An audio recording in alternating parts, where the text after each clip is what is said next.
I wanted to look at this title here. Ruto Gachagua rift widens over 2027. I've just taken time to read this article. And it's a very interesting article because you'll get to understand the behind the scene intrigues why the Deputy President, Rigathi Gachagua, is not very peaceful with the latest development, both in Mount Kenya, UDA party, and William Ruto's 2027 political matrix. So much are at stake. And I'll just break down what I seem to have gotten here so that you also understand where politically we are heading. And really, we interpret some of developments. You know, we're seeing Natembea there. We're seeing Rigathi, I want some apology. I want to apologize to First Family. You're seeing Ruto. So many things. You're seeing Raila going to AU. These articles really seem to have given us an eye-opener on what we are dealing with. But before we get down for that, I am still reminding you of our April project. April project, we say that we did our last project in February, releasing 15 women from Mamalisi Hospital. In April, we are going to support 50 elderly women in Kano. Kano is a place that is known for floods and other challenges. But then, this is a project that was introduced to me, that was really proposed to us by one of us here. She's been on that space, supporting them, but has not really been handling enough. And these women you're seeing on your screen, and women and men are elderly with low support, total zero support system. Kuna mtu anaendanga na wapatianga unga mbili. Na inga wanapatia unga mbili at some point. So we decided that for the month of April, we are going to take care of this population. As you can see, after we need mattresses, we need blankets, we need the food stuff, and a couple of other things. So we are looking at a budget of 150 to run the Kano mission, which is going to be on 13th, that is next Saturday. So I'm opening up. I'm just realizing we are now 65,000. Imagine if 50 of us, not 50, if we just donate as little as 50 shillings, Kano mission will be a success. So let's support this. I think we owe the community sometimes. I've always said we cannot sit here and just complain. We can also be part of the project. So this is our 11th project. Our April project is finally here. Let's support this. A donation as little as 50 shillings will be able. Wengi, we are almost 60,000. 50 shillings will really be far. And this will be able to be achieved. Now,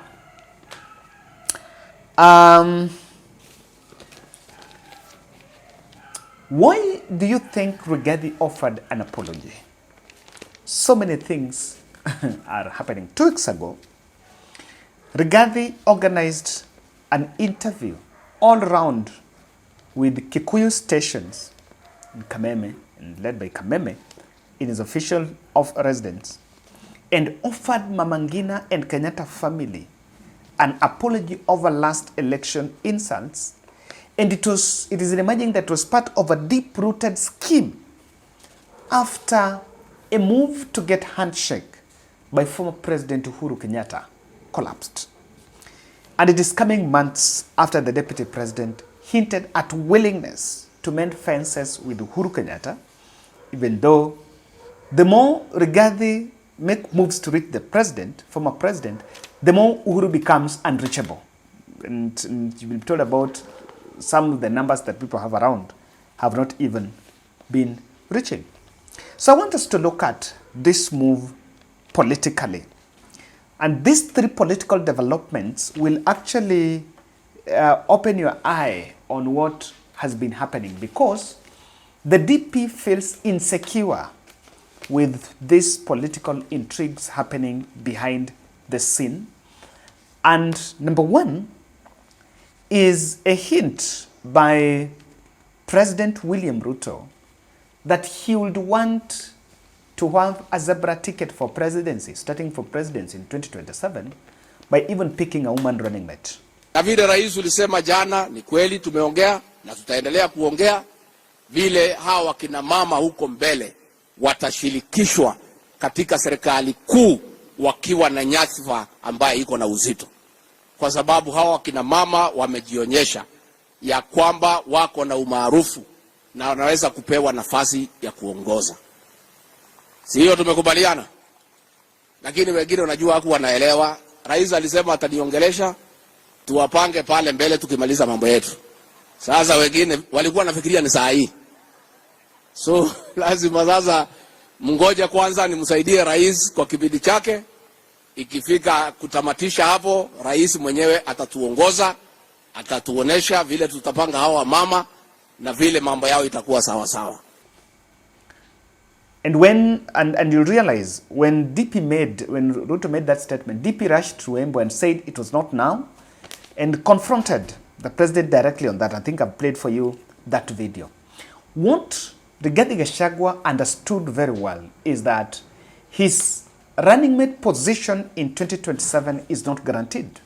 That is what William Ruto was not even talking exclusively on picking a woman running mate, but it came apparently clear to the DP that that running mate position is not guaranteed.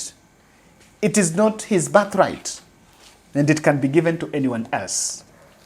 Number two, Ndindi Nyoro has been making inroads in different constituencies through a number of MPs, and that move is believed to be really facilitated by William Ruto, who is now nurturing, under this narrative of we are nurturing leaders, who is now nurturing him, and it could be one of the potential. Remember, a host of MPs from Muranga even came out and said they wanted Ndindi Nyoro to become the deputy president in 2027.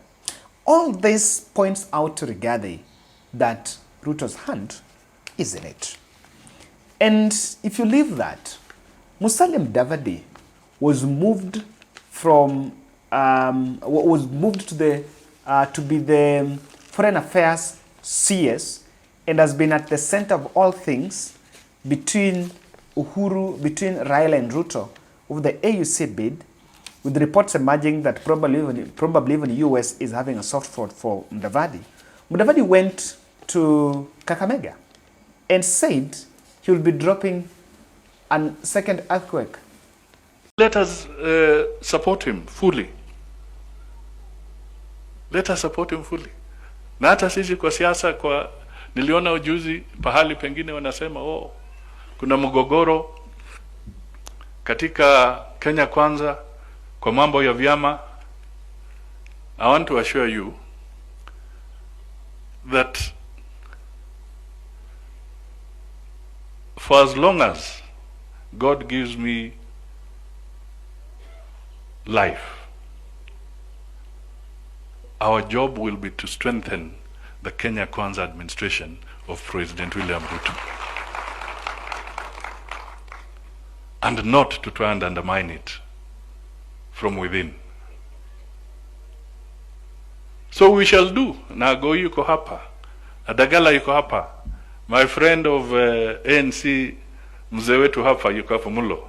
I want to make it clear, and to other ANC supporters, although I may not be the official party leader today, but as a strong member of the ANC party, I must tell you frankly, our conversation must be serious about how to strengthen the Kenya Kwanza administration and how to work very, very closely with the UDA, which is the principal party in the coalition, and to even engage in even deeper debates. Don't ask me which deeper debates. Hiyo nitawaambia baadaye. Earthquake nyingine itakuja huko mbele. But the message I'm putting is that wacha tushikane, tufanye kazi na mheshimiwa President Ruto means well. He means very well. This is also another uncomfortable statement to Rigathi, because he thinks if Mudavadi is going to UDA, that could be the only earthquake, and he wants to have a discussion. Then is William Ruto entertaining a discussion of replacing DP as the running mate? So this has been going on, and it is believed it is for that reason why now William Ruto, now the deputy president, has been courting Wetangula. In any case of a betrayal, he can try to look for Wetangula to destabilize William Ruto and make them indispensable. But just as that was going on, Natembeya has been unleashed on Wetangula to dethrone Wetangula as the Bukusu kingpin. The politics of betrayal, guys, is really, really a big thing. Now, so what then Rigathi resorted to is to Mount Kenya forays to get a handshake with Uhuru Kenyatta and Kenyatta family as part of his buffer strategy. But what exactly prompted that? Because Rigathi allegedly here reached out. Now Rigathi has engaged several leaders to reach out to Uhuru, including former Starehe MP Maina Kamanda. The DP is also said to be reaching out to Uhuru's close ally, former Gatanga MP David Murathe, to connect him with the former president. So, he reached out to the others, the Murathe and Maina Kamanda, to get to the president, and that is in vain. And probably that is why he was told that you need to show even publicly, apologize to them publicly, then maybe they can consider. In that same interview, Rigathi even agreed to be part of Limuru 2 meeting that is being organized by that is being organized by Jeremiah Kioni and Martha Karua. You know what? The reports are also showing that William Ruto has also been sending emissaries to reach out to the former president Uhuru Kenyatta, and Ruto is keen that KK inability to meet its hyped campaign pledges could make him vulnerable for ejection in 2027, even with weak opponents.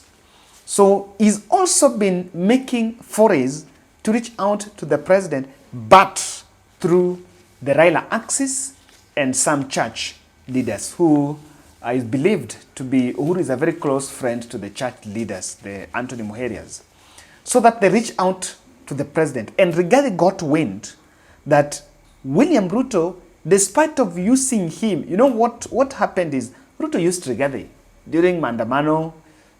Rigathi did all manner of things to make Ruto happy, but in deal size, Ruto was using him. Then even Ruto sent him to oppose NADCO, knowing very well that NADCO, Ruto himself was supporting in the first place. So himself, he's also been looking for ways to reach out to the former president. And Uhuru Kenyatta remained mum and declined any sort of such handshake. Now, what has Rigathi done? He has then decided to engage in some shadow Mount Kenya unity campaigns to hold grip of the mountain so that at least he can become indispensable in 2027. And if the rubber meets the road, probably he can chart a different political path through an alternative party or even seeking presidency to squander William Ruto's re-election chances. Now, what are you seeing? What are you seeing? I want to interpret all that, why Ruto is looking for Uhuru. But before that, I'm still reminding you of our project. April project, we are supporting 50 women in Kano Plains. So 50 elderly women in Kano Plains, they are really staying in living very deplorable conditions. But what we've decided, we'll intervene the food stuff, and we also need some mattresses and blankets. That mission, we're going to do it on 13th April next week. And I'm reaching out to you that we can donate as little as 50 shillings, the number put there. And through that, I know kidogo kidogo ujaza kibaba will be able to achieve the ambition. I believe that from now to Monday, the first, which will be the first phase, we shall see how much we've picked. Then from there, we'll also move. We are almost 63,000. So if we can do a donation of 50 bob, I believe that we will be able to bring it to make this mission a success. That is going to be our April project. Now, why Ruto is looking for Uhuru? Number one, the public is unconvinced of the country's direction and the country can make a U-turn. They are really unconvinced that things are in the right direction. You know, there is that which maybe I've always believed that there is something that Kenya Kwanza leaders know that maybe we don't know. But as far as we don't know, we are not really very good supporters of something we don't know. Kenyans are very impatient. So if we don't know, honestly, we don't know. Number two, I think William Ruto wants to deflate any competition that will come from Azimio Access. That if there is going to be a William Ruto competitor, that competitor will be from Azimio Access and can really get good support, even good funding from the former President Uhuru Kenyatta. Think of Kalonzo Musyoka. If Kalonzo Musyoka is not well backed up, I'm telling you, he's not going to William Ruto's competitor. He got really, there is a lot of backing, a lot of groundwork that is needed. Number three, I think Ruto is looking for a window to drop Gachagua, by all means. And probably this one is in respect to the maybe succession politics moving further. And I think looking for Uhuru is simply to replace the defunct hustler narrative with a unity narrative. Peace and unity that, you know, we want to unite the way Jubilee did in 2017. Ladies and gentlemen, that is my take. Thank you very much for watching. Let's meet in the next.